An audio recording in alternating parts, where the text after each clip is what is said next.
देखिए भूगोल, भारत के भूगोल की चर्चा हो रही थी। मैंने कहा कि 12 चैप्टर है, इसका 12 चैप्टर का पाठ को आगे बढ़ेगा।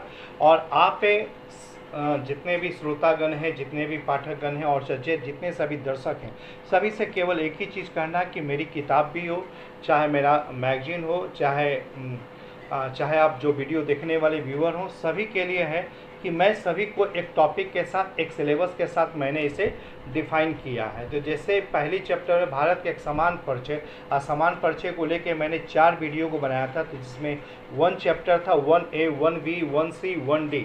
ये देखिए प्लेलिस्ट में अगर आप जाएंगे तो आपको इस चीज़ की जानकारी मिलेगी। और आज से ये शुरुआत हो रही है ये दूसरे चैप्टर के, इसलिए इसमें भी आपका 4 या 5 वीडियो लगभग रहेगा। कोशिश तो होगी कि 4 वीडियो में इसको संक्षिप्त में कर दूं, लेकिन ये 4 या 5 हो सकता है, चूँकि हिमालय पर्वत काफ़ी बड़ा है, अपने आप में एक बड़ा सिलेबस है और इसे काफ़ी ज़्यादा सवाल पूछे जाते हैं, तो हम उसके बारे में चर्चा करेंगे। तो इसीलिए इसका अब जो वीडियो शुरू होगा, पहले तो 2 ये जनरल इंट्रोडक्शन है, जो आज मैं जनरल इंट्रोडक्शन को लेकर चला हूँ। इसका 2A जिसमें उत्तर का पर्वतीय प्रदेश, 2B जिसमें कि मध्य का मैदानी क्षेत्र, 2C जिसमें कि प्रायद्वीपीय पठार, और 2D जिसमें कि तटवर्ती मैदान एवं द्वीप समूहों की विशेषताओं को लेकर के चर्चा होगी। मेरी कोशिश होती है कि छोटा वीडियो बना करके मैक्सिमम चीज़ों को मैं आप लोग को दे दूं, लेकिन यहाँ इस बात को मैं प्रॉमिस करता भी हूँ और आप लोग ध्यान में देंगे भी कि मैं भारत के भूगोल को अगर कंप्लीट मैं करता हूँ तो इसके बाद भारत के कई जो नवीन तथ्य हैं, जो कई विवादित हैं, जो कई परीक्षोपयोगी तथ्य हैं, उन सबको भी वीडियो धीरे धीरे लेके आना चाहता हूँ। हाँ, कुछ व्यूअर हमसे ये अपेक्षा की है कि सर वीडियो क्वालिटी थोड़ा और बेहतर होनी चाहिए, तो हमने ब्रॉडबैंड वाले से बात की है और जल्द ही इसमें कोशिश है कि ब्रॉडबैंड के साथ जो रेजोल्यूशन जो हाई हो तो आपके साथ जाए, और कुछ वीडियो हम इंट्रोडक्शन के साथ ही बनाना चाहेंगे। तो खैर चलिए आज की शुरुआत करें, जिसका चैप्टर का नाम है भारत की प्राकृतिक पृष्ठभूमि।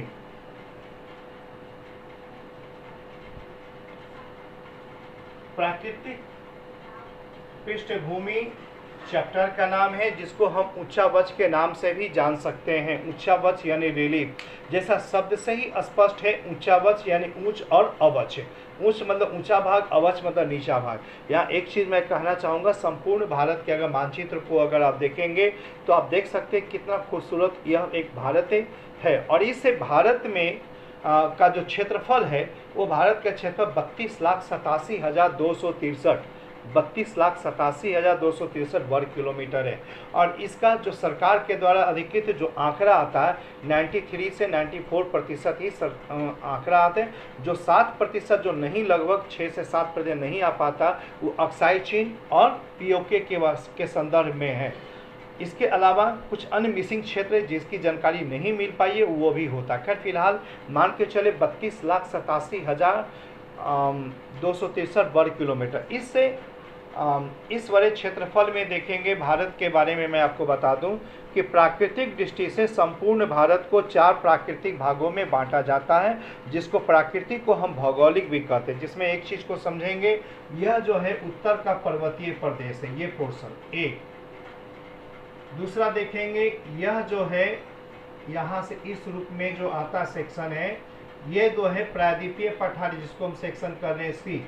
और ये जो बीच का पोर्शन जो है, जिसमें थार मरुस्थल, मध्य का मैदानी क्षेत्र जो शामिल है, इसको हम लोग बी संज्ञा दे रहे हैं। और ये जो देखेंगे तटवर्ती मैदान, और यहाँ पर छोटा सा जो पोर्शन है लक्षद्वीप है, और ये अंडमान निकोबार द्वीप समूह है, इसको मिला दिया जाए तो D2 इसको कह सकते हैं, तो D भाग है। यानी संपूर्ण भारत को भौगोलिक दृष्टि से कुछ विद्वानों ने 4, कुछ विद्वानों ने 5 भागों में बांटा है। इसीलिए मैंने कहा कि हो सकता है वीडियो 5 भी हो जाए, लेकिन मेरी कोशिश है इन वीडियो के माध्यम से न केवल कॉन्सेप्ट को क्लियर कराएं, बल्कि कई नवीन तथ्य जो हैं उस तथ्यों को भी आपको इसमें हम वीडियो में समाहित करें, जिससे कि आप काफ़ी ज़्यादा लाभान्वित हो सकें। तो खैर, तो सबसे पहले जो ए का है उत्तर का पर्वतीय प्रदेश जो है, इसके बारे में मैं उच्चावच के आधार पर कुछ आंकड़े में प्रस्तुत करता हूं कि संपूर्ण भारत के अगर मानचित्र को देखेंगे तो आप समझे कि लगभग 29.3% भाग पर पर्वत और पहाड़ है। पर्वत और पहाड़ 27.7%, आंकड़ा मैं लिख रहा हूँ, 29.3%, 27.7% और ये 43%। यह जो 43 जो है मैदानी है, जबकि 27.7% जो पोर्शन है वो पठारी है, और तीसरा जो है 29.3% जो है पर्वतीय और पहाड़ी है। कहीं कहीं पहाड़ की संज्ञा भी दी जाती है। तो यहाँ ध्यान रखना, 29 में जो 18% है वो पहाड़ी है, और जबकि लगभग 11% के पोर्शन पर वो पर्वतीय है। यहाँ एक टर्म को स्पष्ट रूप से मैं कहना चाहूँगा, पर्वत, पठार, मैदान, 3 धराकृतियाँ हैं, लैंड फॉर्म्स हैं। मोटे तौर पे इसको समझिए, 3 धराकृतियाँ हैं और या लैंड फॉर्म्स है, जिसमें एक पर्वत है। पर्वत के ही रूपों को अगर आप समझिएगा तो इसको 3 अलग अलग भारतीय स्तर पर नाम है। एक पर्वत है, दूसरा जो है पठार नहीं, दूसरा है पहाड़ है, तीसरा पहाड़ी। लेकिन ध्यान रखेंगे, हम आप भारत का भूगोल भले ही पढ़ रहे हैं, लेकिन दृष्टिकोण या अप्रोच कहा जाए यूरोपीय है, और यूरोपीय स्तर में देखा जाए जहाँ की अंग्रेजी शब्द है, 2 ही वर्ड का यूज होता है। एक वर्ड है आपका माउंटेन और दूसरा वर्ड का नाम है हिल। तो यहाँ स्पष्ट रूप से करना चाहेंगे, हिल को ही आप पहाड़ या पहाड़ी के रूप में मान सकते हैं। यहाँ एक टर्म को जानना आप लोगों के लिए बहुत ही जरूरी है। जैसे देखिए, 3 धराकृतियों की चर्चा हमने किया था। एक धराकृतियाँ जैसे आप देख सकते हैं, ये पर्वत है, दूसरा देखेंगे ये पठार पोर्शन है, तीसरा ये मैदान पोर्शन है। तो आप देख सकते हैं चित्र में कि यह त्रिभुजाकार आकृति है, यानी कि नामकरण का आधार देखिए 2 है, एक आकृति भी है और दूसरा जो है ऊंचाई भी है। एक नामकरण का आधार है आकृति, दूसरा है ऊंचाई, दोनों जरूरी है। तो आकृति त्रिभुजाकार है, इसकी ऊंचाई कम से कम 1000 मीटर होनी चाहिए, 1000 से ऊपर।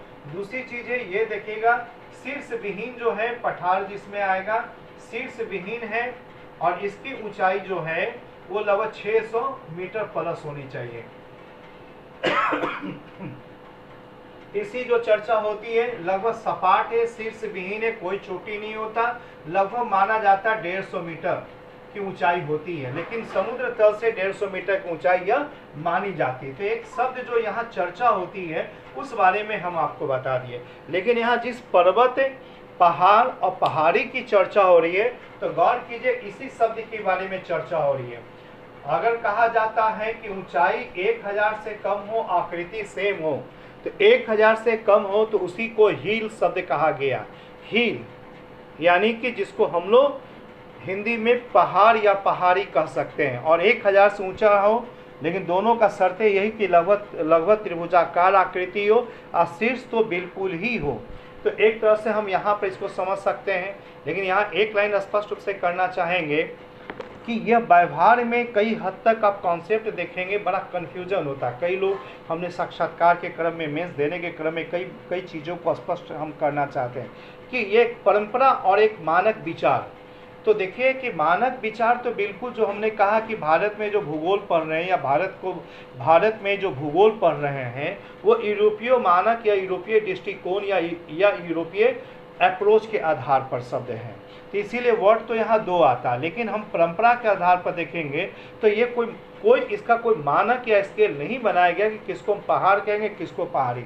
आप मोटे तौर पर देख सकते हैं, नीलगिरी को पहाड़ी कहते हैं, अरावली को पहाड़ी कहते हैं, पारसनाथ को पहाड़ी कहते हैं। आप समझ लीजिए कि पारसनाथ भी 1300 से ऊपर है, 1700 से ऊपर आपका अरावली है, 2600 से लगभग ऊपर जो हो जाता है मीटर, ये आपका नीलगिरी है। आप सोच सकते हैं इसके मानक के हिसाब से 1000 मीटर से ऊपर होना चाहिए, तो वो पर्वत की श्रेणी में आना चाहिए। लेकिन हम लोग परंपरा से क्या बोल रहे हैं, अरावली पहाड़ी है, नीलगिरी पहाड़ी, ये केवल एक परंपरा जो चली आ रही, जो स्थानीय स्तर पर चली आ रही है। तो एक मानक जो स्केल है और एक जो परंपरा है, दोनों का ये जो घालमेल या कॉकटेल जिसका बन रहा है, उसी को लेकर कई कन्फ्यूजन होते हैं। तो तो उसी कन्फ्यूजन को मैंने जो पढ़ाने के क्रम में जो अनुभव जो किया, कई तरह के जो सवाल पूछे गए, उसी चीज़ों को मैंने यहाँ स्पष्ट किया। तो यहाँ आपको स्पष्ट होगा कि भले ही हिंदी स्तर पर पर्वत, पहाड़ और पहाड़ी शब्द की चर्चा है जिसके लिए कोई मानक तय नहीं है, लेकिन अंग्रेजी में दो ही वर्ड है, एक माउंटेन और दूसरा हिल। हिल के लिए माना गया, हिल और माउंटेन दोनों में कॉमन सा चीज़ है, त्रिभुजाकार आकृति। और दूसरा अंतर केवल जो है, दूसरा पॉइंट में जो विशेषता में लाए और अंतर है कि एक 1000 मीटर से ऊपर होगा, दूसरा 1000 मीटर से नीचे होगा। खैर, इस बात की चर्चा, अगला चर्चा हम लोग करना चाह रहे हैं पठार के रूप में, कि पठार जो है खनिज संपदा के दृष्टिकोण से काफ़ी महत्वपूर्ण होता है। इस बात को ध्यान में रखना होगा, क्योंकि पठार जो है एक चट्टान है, चट्टानों का निर्माण खनिजों से हुआ, खनिजों का निर्माण तत्वों से, तत्वों की संख्या 118 से 119 के रूप में मानी जाती है। तो आप समझ ले सकते हैं कि इन तत्वों से जो निर्माण होता है, पठार, एक पठार या प्लेटो एक स्थिर यानी भू आकृति से के दृष्टिकोण से एक स्थिर भू आकृति है, तो इसीलिए इस पर खनन करना आसान है। इसलिए भारत समेत दुनिया में जहाँ भी पठारी भाग है वहाँ देखेंगे खनन ज़्यादा है।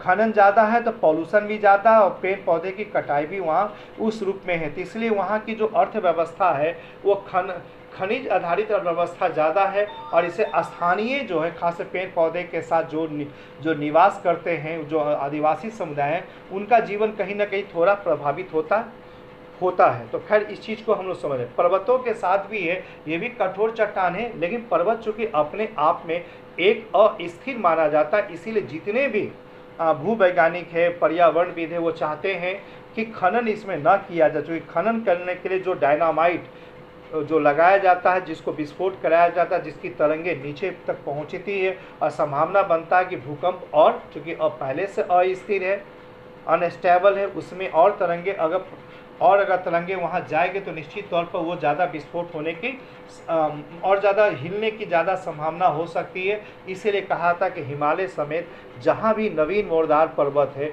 वहाँ पर कोई निर्माण कार्य या वहाँ पर किसी प्रकार का डायनामाइट का प्रयोग न किया जाए। और यहाँ भी पेड़ पौधे होते हैं। यहाँ पेड़ पौधे के बारे में मैं आपको स्पष्ट कर दूँ, पेड़ स्वतः हर जगह होता है। ये मानव ही अपने निवास के लिए जो साफ करता है, पेड़ों की कटाई करता है, इसलिए मानव का निवास जहाँ जहाँ गया वहाँ यहाँ पेड़ हमेशा वहाँ हटते चला गया। लेकिन चूँकि पर्वत है, ढालू भूमि है, स्लोपिंग भूमि है, मानव का निवास तुलनात्मक रूप से कम है, वहाँ स्प्रेड यानी फैले हुए बस्तियाँ भी है, इसलिए वहाँ जंगल आपको अवश्य मिलेंगे। तो वहाँ औषधीय या फल के दृष्टिकोण से पर्वतीय क्षेत्र काफ़ी महत्वपूर्ण माना जाता है। यहाँ एक चीज़ और भी अब कहना चाहिए, खास करके मैदान के बारे में, प्रायः समतल है, घनी आबादी होती है समतल में, और इसीलिए घनी आबादी जहाँ होगी, एक एक इंच भूमि के लिए आप समझ सकते हैं कितना बड़ा संघर्ष है, जो हम आप जीवन में अनुभव कर सकते हैं।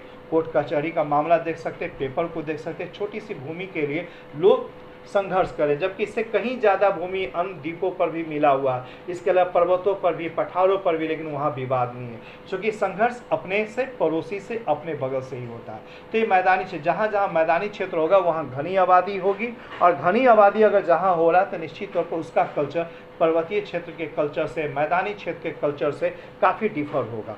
तो यहाँ भारत का अगर जिस लोकतंत्र की चर्चा होती है, लोकतंत्र में सबसे ज़्यादा जो सांसद जो आ रहे हैं मैदानी क्षेत्रों से आ रहे, उनका जो रहन सहन जो है, उनके जो लाइफ स्टाइल है, उनकी जो सोच है और उनकी जो आवश्यकता है, वो पठारी और पर्वतीय से बिल्कुल भिन्न होता है। इसलिए कहीं ना कहीं ये विविधता जो दिखता है, ये विभिन्नता जो दिखता है, इसका प्रमुख कारण यानी कल्चर के दृष्टि से इसका प्रमुख कारण यही माना जाता था। खैर, इस चीज़ों को हम लोग चर्चा किए, लेकिन अब यहाँ पर एक और आंकड़ा के साथ आप लोग को रूबरू कराना चाहेंगे। वो रूबरू ये पोर्शन है कि जिस उत्तर के पर्वतीय प्रदेश की इकाइयों की चर्चा होती है वो है 17.9%, यानी कि लगभग 18% पोर्शन पर यह है।